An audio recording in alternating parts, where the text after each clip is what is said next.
Welcome to the Dad Show podcast. How y'all doing? Today is part 4.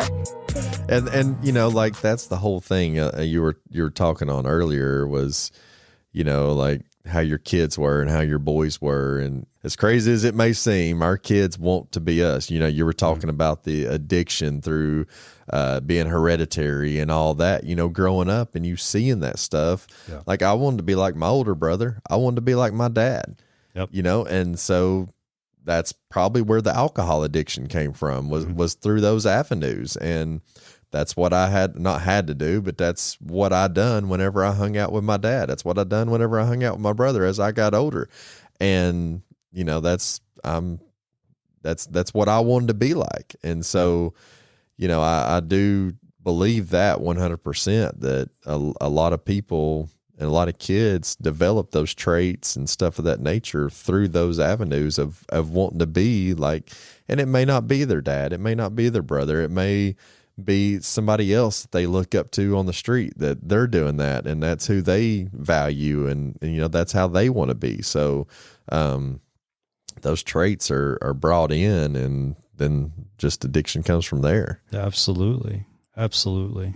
And it don't discriminate either. It's anybody. Yeah, exactly. Yeah, it's crazy. It can overcome at your most vulnerable state. Yep. And that's to me, that's like you said, it's so demonic, substances and alcohol, and truly coming from the devil, because I believe he sees you at that point in your life and he's like, I got him. I can deceive him right here. Well, what better way to bring you to your knees than a big glass of bourbon? Yeah. You know, exactly. You'll go to your knees quick. And it doesn't play. No. It's straight from the devil itself, I'm telling you. So you mentioned where you are today. So let's go through that. Like, where are you today? Like, where's your thought process? Where's your stability? You know, all the above. The stability is knowing that I have the strength to do whatever I want. And then understanding that, you know, I've done a pretty good job so far. Yeah. I've finally given myself that credibility. So when I say my mind is strong now, I feel like going through what I did and kind of sharpening my edges through that process, it's really made me stronger in that, you know, if I can say no to something so tempting, I can say no to a lot of things that distract me. Yeah. And that's down to simple things, you know, down to when you are doing the dishes and your kid wants something, a no comes from, that's a distraction. You know, it's okay to be distracted in those moments. Yeah. You know, it's not a distraction. I think that's kind of where it's taken my mind, to where it's the next process of maturing as adults. You know, men, we mature in strange ways. I think it's through, you know, 1, the counsel of other men. 2 is just the natural process of it. Growing and learning and becoming a little more wise. And then letting go of the less juvenile things. Yeah. Because in order for you to grow, I think part of you has to die just a little bit. Yeah. And it's staying in those steps, not going back, you know, because regressional, it's just going to mess things up.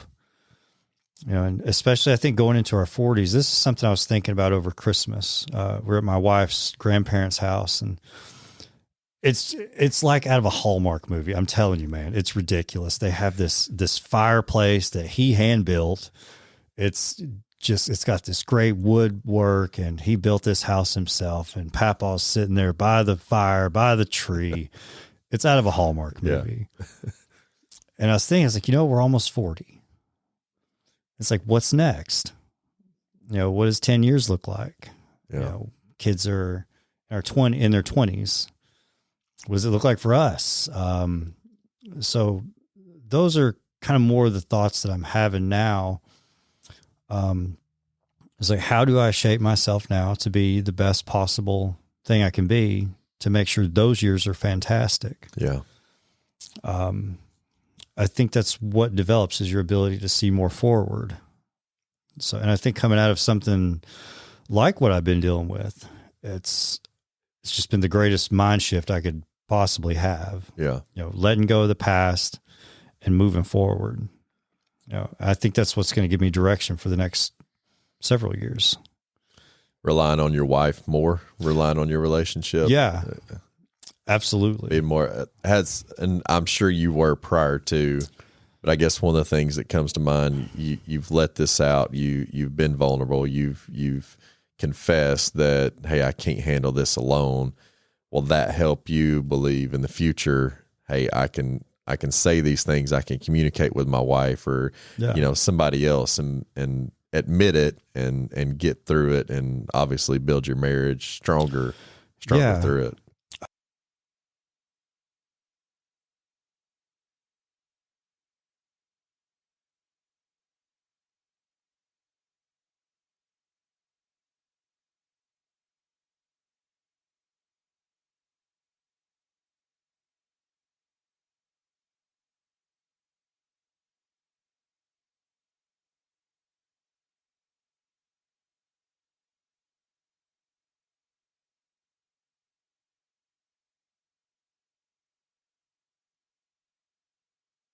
The biggest takeaway I have for anybody listening is exactly what you've done. Is the number one way to get over anything that you're battling is just to simply let it out and admit it.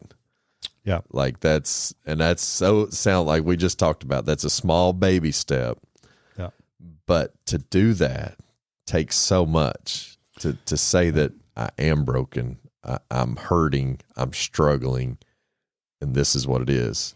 Yeah. You have to give it a name, I think, because if you don't make it real, then it's just going to sit there. Yeah. And what are you arrogant enough to think you can deal with it yourself? You can't. Right. Yeah. It's if you don't hang it up, give it over.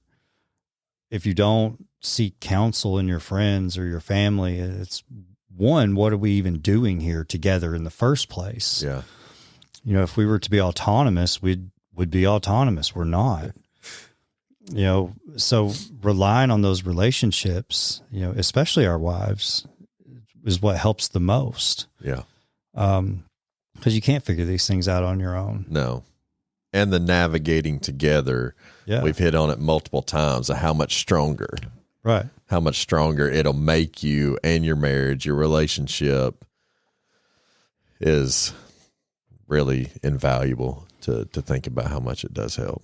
Oh, it is. Yeah, absolutely. Yeah. It's like you can't do it on your own. No. I know some folks, you go through life without marriage, and that's fine. But I think finding that person that not only balances you, but builds you up. Yes. Encourages you. And that's so, golly, that's so powerful too, dude, to have a supportive spouse, no matter whether it's the man or the woman.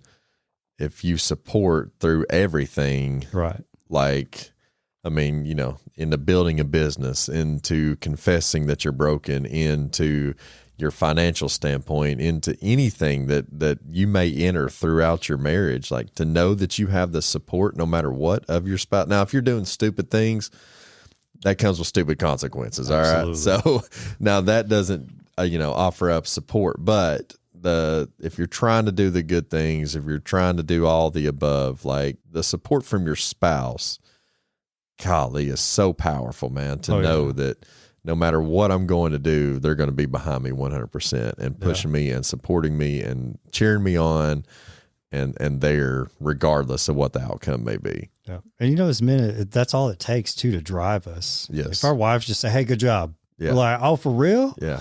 That's what builds us up. I agree 100%. And that's all we need a lot of times. So that support is great. And that's not only just from a spouse, man, from like a friend standpoint, hearing that from another male figure is huge too. Man, I'm proud of you. You did a great job. Like, thank you. You're strong. Like, you overcame that. Like, all those little nuggets, man, build men up. Yeah, absolutely.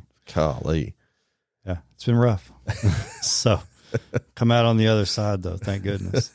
Well, I'm proud of you, man. And what you've, I was seeing here, if there was anything else I wanted to touch on from this post, I guess one of my main questions is, have you been able to continue not drinking, not touching alcohol? I haven't at all. And really, it's the cravings. You have cravings at times. I haven't had a drink in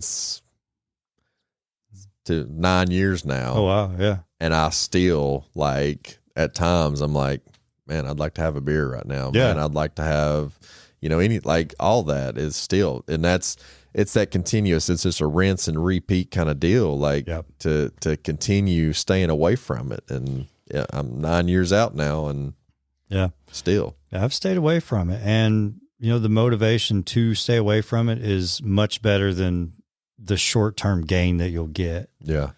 Because it's such a double-edged sword. And if I would tell my sons anything about drug use or alcohol or something, just avoid the alcohol altogether. Yeah. It's like, definitely don't be a drug addict. But alcohol, it's just not good. Yes.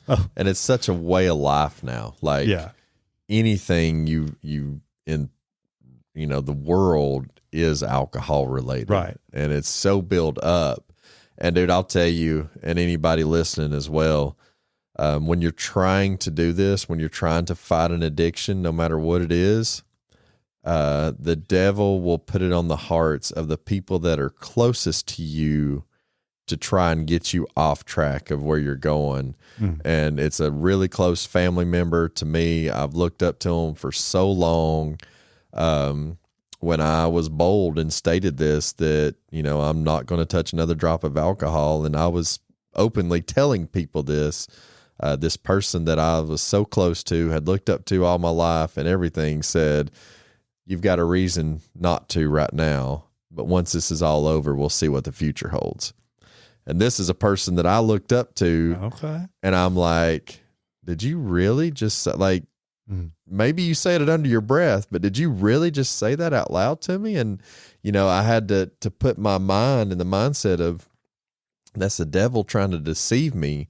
That's not this person that I look up to and is so close to saying this to me. Like, and man, so what I go with that whole story is that the devil will use the people closest to you that you look up to, everything, to try and get you off your track of doing good. So please stay strong, stay determined, don't get off track, and don't let those people, absolutely take you off of it. I've got work to do. So I keep myself busy.